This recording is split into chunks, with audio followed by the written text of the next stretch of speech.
distributed dtrace is a bitch because, in particular, things like predicates are really hard to express across disjoint domains. So you want to say, you want to follow networking flow across disjoint machines. It's a little hard. Where's that predicate go? I mean, that predicate go along for the ride with the packet. You're in a completely disjoint domain, right? So we had used the impossibility or extraordinary difficulty of cross-domain predicates to not, as an excuse to not really think about the problem. Due to just thinking about a different set of problems, I began to reevaluate distributed dtrace. This is about 2 years ago. And in particular, began to think of it slightly more pragmatically. Because on the one hand, okay, predicates, cross-domain predicates are a bitch. On the other hand, aggregations are actually kind of easy. Aggregations already work. When we aggregate, for those of you who don't know, we aggregate on a per CPU basis and then aggregate back at user land. There's no reason why I can't aggregate across different nodes and then do some brain surgery on the dtrace to be able to paste that stuff together and then use the heavy lifting of the dtrace to actually go back and re-aggregate that. And on the one hand, it's arguably just kind of sugar, I guess, in that it's not necessarily giving you information that you couldn't get otherwise. I mean, if you wanted to, you could, create your own system of SSH and dtrace and so on. But on the other hand, by using the dtrace to do the aggregation, it actually puts it into a package that's pretty compelling, actually. So this is something I kind of throw out there as a prototype. A prototype that I worked on 2 years ago and then kind of abandoned because it went off and took a different trajectory on what we're trying to solve. But I just resurrected it the other day, and amazingly it still works, bringing it current. So it's the kind of thing where if people were interested in this, I'd be happy to throw the code out there and we can figure out what we want to do with it. Let me, so I'm on, no. Probably not. Go to Kiowa and then go back up. Okay. You don't have to build anything like that. All right, thank you. I think pretty quickly. All right, so let me hop on to, I'm going to open a couple windows here.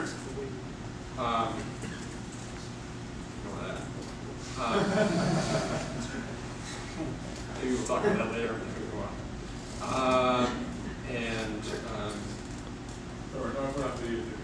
Yeah, that's right. Yeah, exactly.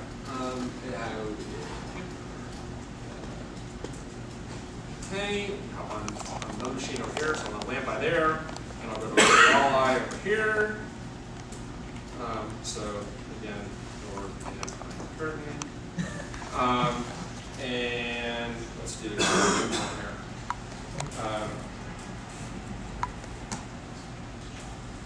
Max, slow me down. Picking up my pace. Good old -2. Okay. Okay. So what I'm going to do is on these guys, I'm just going to running with the -S option and a port number, these guys are now acting as servants on walleye and nace. And then lamp will come over here, and you will act as the master to walleye and nace. And what do we want to do? Let's do.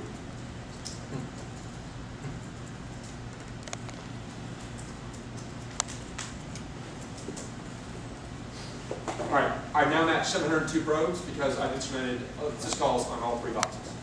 And if I Control-C, those are the system calls across all 3 boxes. So now, if I want, I can do, instead of aggregating on probe clunking, I see we're doing some myoctals. I mean, those are probably evenly distributed. But let's actually dig down a little bit, and let's aggregate on node name. So we're seeing 236 on nace 2, 216 on walleye, 125 on lamp. Now I can add predicates. If I want to say node name equals nace-2, and maybe I want to know what binaries we're executing on over there. Again, I'm all lamp out here, and some AKD, whatever the hell that thing is, and dtrace. Now maybe I want to, let's back up, and maybe I want to do every syscall across all these guys. No predicate. Just give me a system call count across all of them. So this is every binary that's executing across all three of those machines, or n. So this is the kind of thing where it's like, well, it's not. It's a little bit of neurosurgery on libdtrace, but conceptually, it's absolutely not rocket science. And we haven't solved at all. We've done what we're very good at, which is punted on the hard aspects of the problem, namely cross-domain predicates. But you actually get a decent amount of what you would actually like to know. I'm on my n,000 machine grid. Where is the machine that's melting down? Where is the, and there's no reason why this approach would scale out. Now, I mean, there's a lot. How do you communicate it? What's that? So yeah, these guys are just, I mean, obviously these are guys just communicating over sockets. So sorry, I'm a network guy. I'm sniffing. What am I seeing? TCP, UDP? Yeah, you see TCP, and then we've got there's a dtrace wire protocol that I've invented. Did you send the DOF over? No, it is not sending the DOF. I mean, actually, it does end up sending the DOF over, but not for what you think. It ends up it is actually not. If you over here, these guys have said that they've accepted this guy as their master. In fact, actually, if you want to see a little bit of what's under the hood, we can export dtrace debug equals 1. If you haven't played with this, then you haven't had the dtrace problems. It's kind of a useful. So if I do that again, over here, I will see all this guy's debugging output. And so you can see that just as in dtrace by default, in userland, we sit there and we will snapshot every CPU every second. Right? We're sweeping for the CPU, snapping its buffers. Here we're sweeping across the nodes, sending out a bunch of requests, hey, snap your buffer to me, and popping it back. So it gives you actually real-time response. If I wanted to do this, for example, let's do.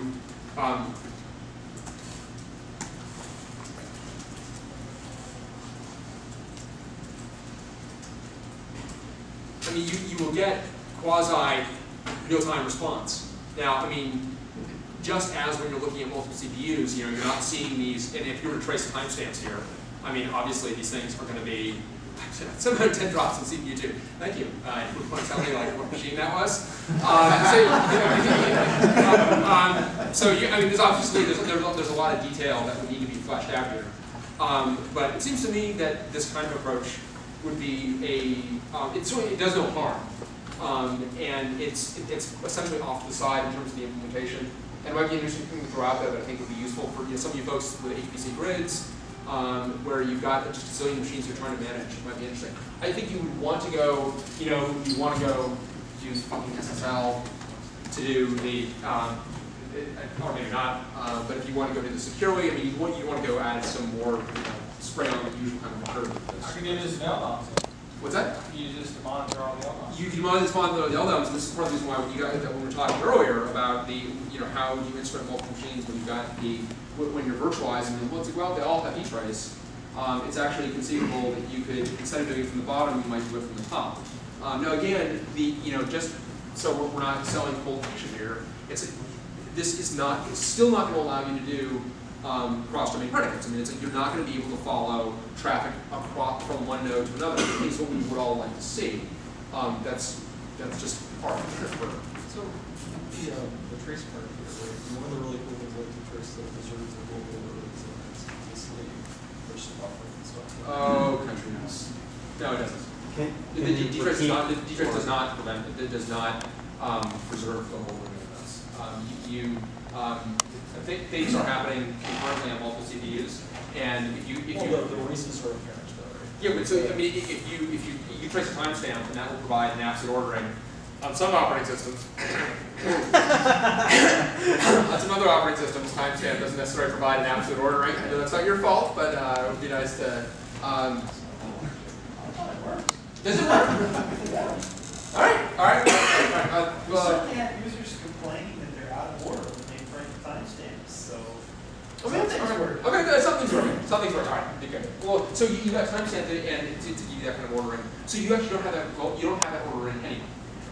And so what this is doing is kind of recognizing that you don't have that ordering and taking it to the next level. If you've got NTP, you can trace wall timestamp and still sort on it and get within your NTP margin of error some idea of what. But distributed time is its own hard problem. So another thing I want to mention, presuming I've not got this completely wrong, your U stack and J stack output is going to be X, right? The UStack and JStack output, that's a great question. The UStack and JStack output will be hex because of the JStack will be good. The JStack will be good. UStack won't. Yeah, because you're getting the raw buffer, and that's the kind of thing where you would want to figure out how to actually Have symbols on the remote machine. have symbols on the remote machine. It's not impossible, right? I mean, it's So just the kernel stack won't be correct. the kernel stack will also be incorrect because we are getting it's It'll be only mostly correct. yeah, depending on how in sync you are. Running the same bits. If you're running the same bits, which actually is it kind of joke about, but it's actually not completely inconceivable. Running the same bits with the same module loading order and the same everything else. Work out, in your favor. But those are good examples of things where when you go figure out, it's like, okay, so on those kind of instances, do you want to not allow someone to do that? Or do you want to have that remote agent know how to process certain things and be able to which I think would be, either approach would be fine. We do things like, for example, your begin and end probes and tick probes only fire on one machine. So if you do a tick probe or a begin probe, that's only going to fire on the master, not on all. Have you thought about doing hierarchies as well? The ganglia for monitoring is like especially hierarchy. Huh, interesting. The parent-child relationship then, where one node would be use your terminology, a servant of one, but a master of others. Yeah, and that would be conceivable, given the architecture that we've got here. That would be conceivable to do that. I think this is the kind of thing where so I've got a prototype that works every once in a while, and good enough for a demo anyway. It would be good to, as you go take it to 1,000 nodes, like what breaks down. And when you get there, do you need to go with a hierarchy?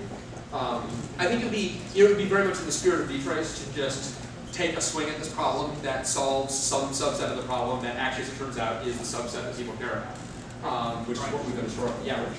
You're kind of advocating that for CPU structures, say on each CPU, and therefore the buffer span each CPU. What happens when you have a spread local variable, and that's normally on the local system, that spread can migrate to another CPU, and somehow that stays coherent.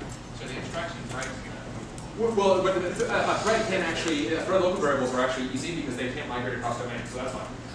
Correct. CPU was drawing the analogy that first CPU partitioning on a single system would be the same as across multiple systems. Well, except for that one.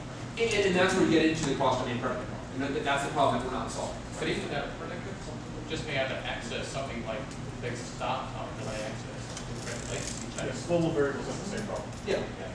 Right. There's no coherent memory domain across all of it.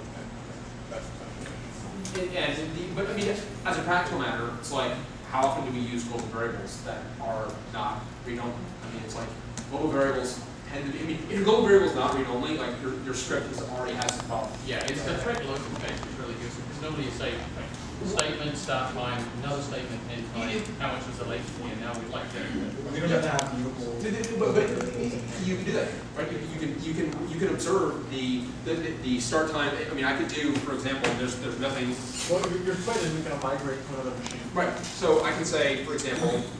So it's all. I mean, that works fine. You're right. Like you can't follow a network packet as it jumps from machine to machine. Yeah. That's sort of what the Brad's preamble was stating. So, for example.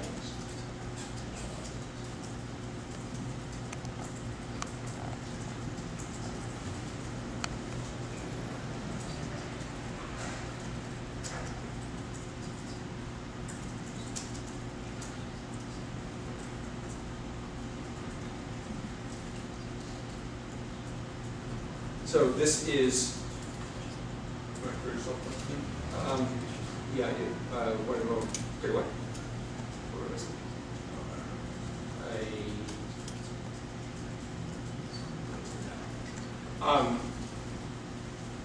So now I've implemented clock entry return, I'm using thread local variables there.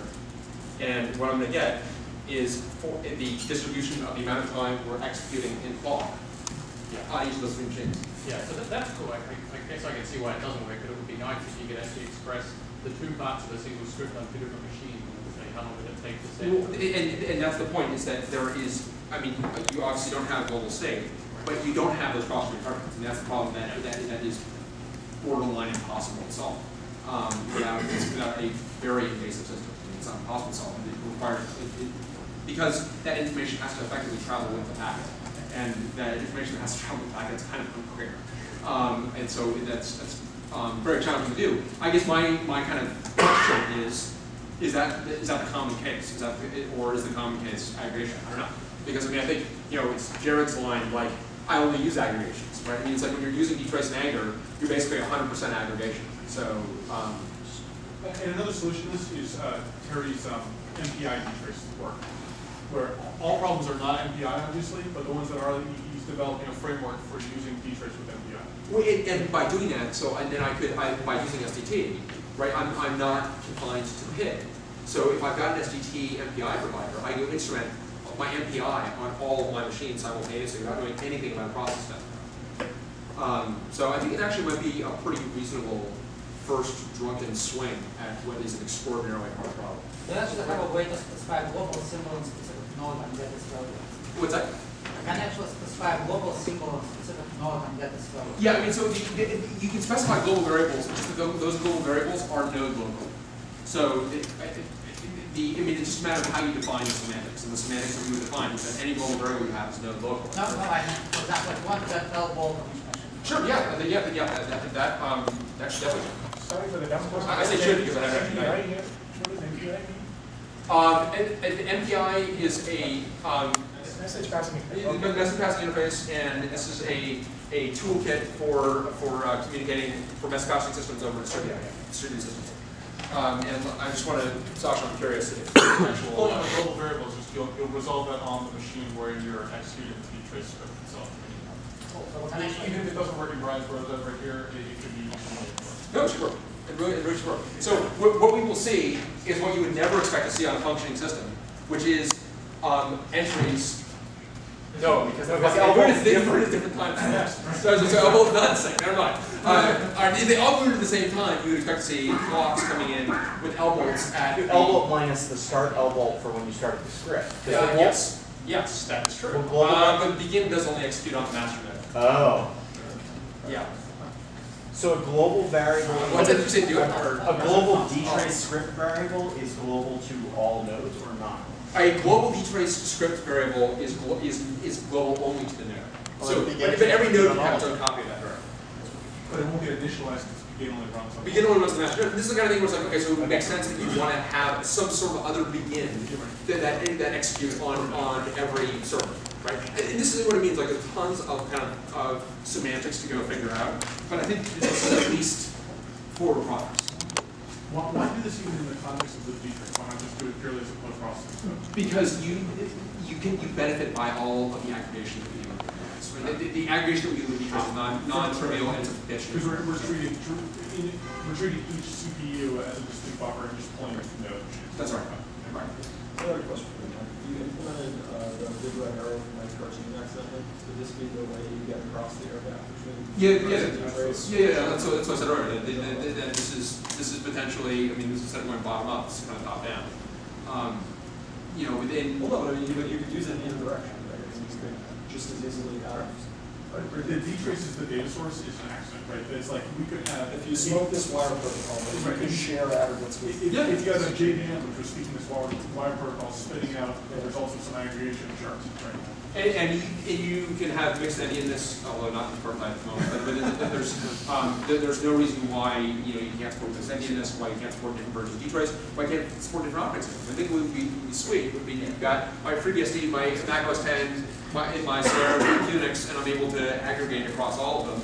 God only knows the sources. I mean, you do have to have a script that will compile on all of them. So that is one constraint. You have a script for each machine rather than insisting on having the same one. This might be a client server one. You might want to have one. And I think that you could conceivably want to have, and again, that's where you kind of want to invent some semantics where that would make sense to say, you know, I want to do something different on the client server. I don't know. I think that it's something that we would need to just play around with. And the reality is that we're not in an environment here where I'm going to be playing around a huge amount with this prototype. But if someone is interested and commented that you had voiced an interest in this, if you guys are interested in playing around with it, I'm happy to give you the code. And Well, we need to see because it's pointing up.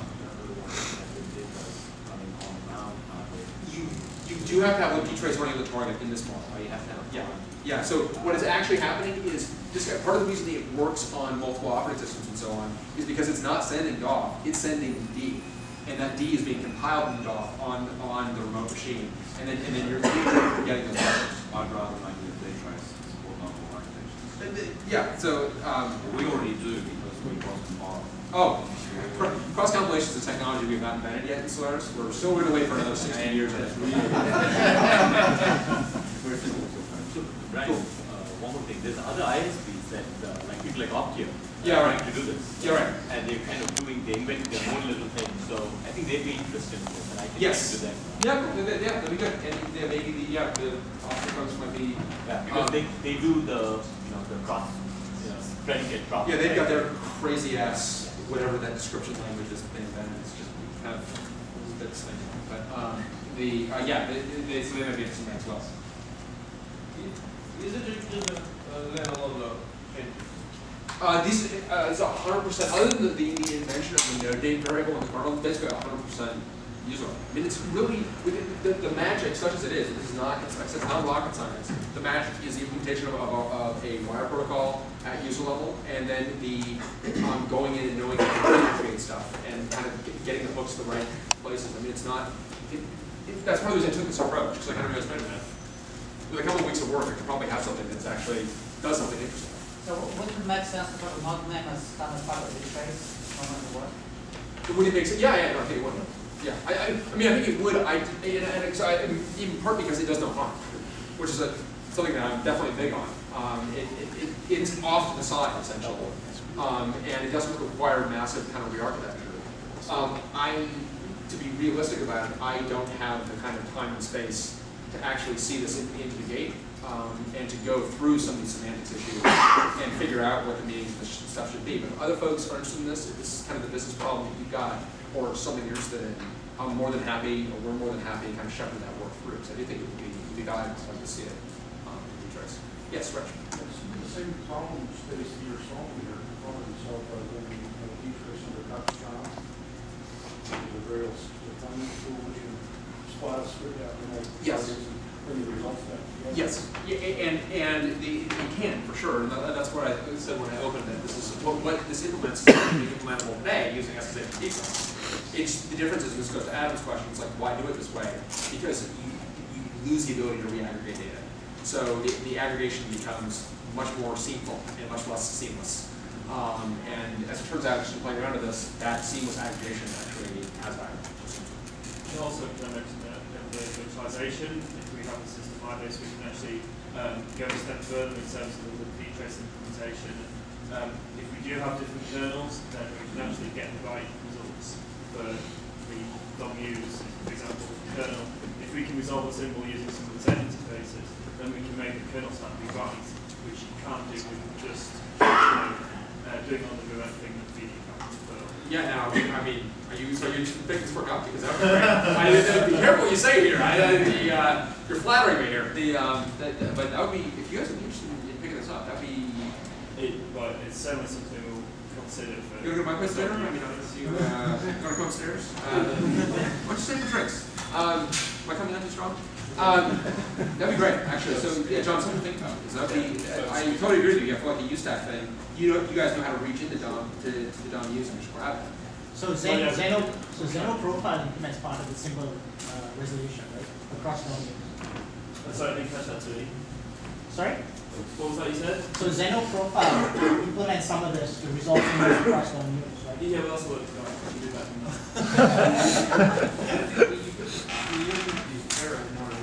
You could have simply an initial handshake between client and server that actually passes stuff over so that for no you can actually do some magic on the server side actually. But I'm thinking about some since we're just going to apply that file as well. There's intermediate steps we can take that we because we don't necessarily have to be like anything when it send it for Solaris. But yes, we can also do that as well. That's the essence. If we read further. Cool. Other questions? Okay, great. Thank you.